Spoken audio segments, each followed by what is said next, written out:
بسم اللہ الرحمن الرحیم۔ اللہم صلی علی محمد وعلی آل محمد۔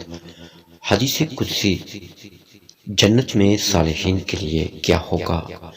اللہ تعالیٰ نے فرمایا کہ جنت میں میں نے اپنے نیک صالح بندوں کے لیے وہ کچھ تیار کر رکھا ہے جو نہ کسی آنکھ نے دیکھا ہے، نہ کسی کان نے سنا ہے، اور نہ کسی انسان کے دل میں اس کا خیال آیا ہے۔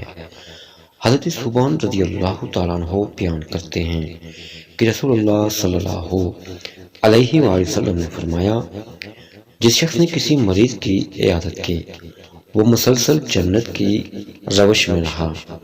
آپ علیہ السلام سے پوچھا گیا، یا رسول اللہ، جنت کی روش کیا چیز ہے؟ آپ صلی اللہ علیہ وسلم نے فرمایا، اس کے پھل جنہیں وہ چنتا ہے۔